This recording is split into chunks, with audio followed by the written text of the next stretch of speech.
എടാ മോനെ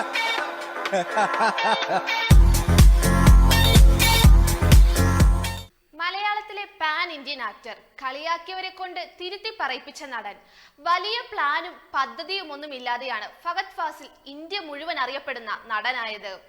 ഇന്ന് ഈ നടന്റെ വളർച്ച നോക്കി അത്ഭുതപ്പെടുകയാണ് നാം ഓരോരുത്തരും. ഓരോ സിനിമയിലും അസാധ്യമായ അഭിനയ മികവ് കാഴ്ചവെച്ച് എല്ലാവരെയും അത്ഭുതപ്പെടുത്തി. താൻ പരാജയത്തിൽ നിന്നല്ലേ തുടങ്ങിയതെന്ന് ഫഹദ് ഫാസിൽ പലപ്പോഴും പറഞ്ഞിട്ടുണ്ട്. 2009 മുതൽ 2024 വരെ നീണ്ട വർഷങ്ങൾക്കിടയിൽ ഫഹദ് മലയാള സിനിമയിൽ വിസ്മയിപ്പിച്ചത് എങ്ങനെയെന്ന് ചോദിച്ചാൽ ഒരൊറ്റ ഉത്തരമേ ഉള്ളൂ.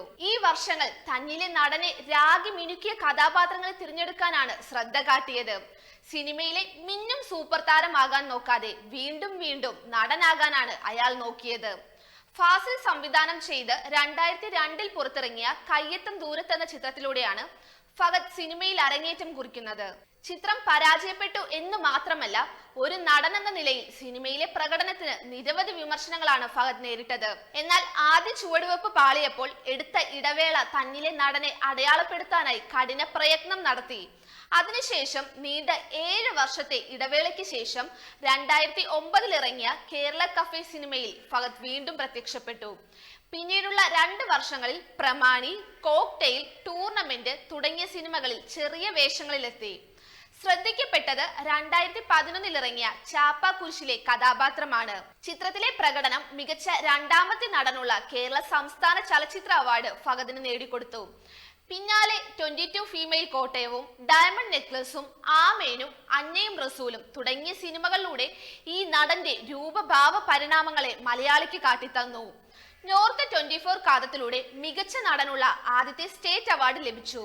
കുമ്പളങ്ങി നൈറ്റ്സിലെ സൈക്കോ ഷമ്മിയെ നമുക്ക് പെട്ടെന്ന് അങ്ങ് മറക്കാൻ സാധിക്കില്ല. സ്ക്രീനിൽ വിസ്മയം ഉണ്ടാക്കാൻ തീപ്പൊരു ഡയലോഗ് വേണ്ട, ചെറിയൊരു നോട്ടം മാത്രം മതിയെന്ന് തെളിയിച്ചു. ചിരിയിലൂടെ പോലും കാഴ്ചക്കാരൻ ഞെട്ടിക്കുന്ന സമാനതകളില്ലാത്ത നടനായി ഫഹദ് ഫാസിൽ രൂപാന്തരപ്പെട്ടിട്ടുണ്ടെങ്കിൽ അത് അധ്വാനവും സമർപ്പണവും ഒന്നുകൊണ്ട് മാത്രമാണ്. ഇന്ന് ആവേശം എന്ന ബ്ലോക്ക് ബസ്റ്റർ ചിത്രത്തിലൂടെ കരിയറിലെ ആദ്യ 100 കോടി നേട്ടവും സ്വന്തമാക്കി കരിയറിന്റെ ഏറ്റവും പീക്കിലാണ് ഫഹദ് നിൽക്കുന്നത്. റീ ഇൻട്രൊഡ്യൂസിംഗ് ഫഹ എന്ന ടാഗ് ലൈനിൽ ഇറങ്ങിയ ചിത്രം ഫഹദിന്റെ അഭിനയ ജീവിതത്തിലെ തന്നെ ഏറ്റവും മികച്ച കഥാപാത്രമാണ്. മലയാള സിനിമയ്ക്ക് മാത്രമല്ല, ദക്ഷിണേന്ത്യയിലെ ഇതര ഭാഷാ സിനിമകൾക്കും ആസ്വാദകർക്കും പോലും ഫഹദ് ബഹുമുഖതയുടെ പര്യായമാണ്. രംഗണ്ണനിൽ എത്തി നിൽക്കുമ്പോഴും ഫഹദ് എന്ന നടന്റെ അഭിനയത്തട്ട് ഉയർന്നു തന്നെ ഇരിക്കുന്നു. ഇന്ത്യൻ സിനിമയിൽ ഏറ്റവും വിസ്മയിപ്പിച്ച നടൻ ഏതെന്ന് ചോദിച്ചപ്പോൾ കമലഹാസൻ പറഞ്ഞ പേരുകളിലൊന്ന് ഫഹദിന്റെ ആയിരുന്നു. ഏത് കഥാപാത്രത്തിലേക്കും അതിവേഗം കുടിയേറാൻ പ്രാപ്തനായ നടനെന്ന നിലയിൽ ഫഹദ് മാറുന്ന കാഴ്ചയ്ക്കാണ് പ്രേക്ഷകർ സാക്ഷ്യം വഹിച്ചത്. കണ്ണുകളിലൂടെ പോലും ഭാവ വ്യത്യാസങ്ങൾ കൊണ്ടുവരുന്ന ഈ നടന്റെ അഭിനയ മികവ് കണ്ട് ആരാധകരായവരാണ് നമ്മളിൽ പലരും. സിനിമയിൽ നായകൻ മാത്രമല്ല, പ്രതിനായകനും കയ്യടി വാങ്ങുമെന്ന് തെളിയിച്ചു തന്നു. ഈ കഥാപാത്രങ്ങളെല്ലാം തന്നെ മലയാളവും കടന്ന് ഇന്ന് തെന്നിന്ത്യ മുഴുവനും നിറഞ്ഞു നിൽക്കുന്നു. വേഷപ്പകർച്ചകളുടെ നിറഞ്ഞാട്ടം തുടരുമ്പോൾ ഫഹദ് ഒരു പാൻ ഇന്ത്യൻ സ്റ്റാറായി മാറുകയാണ്.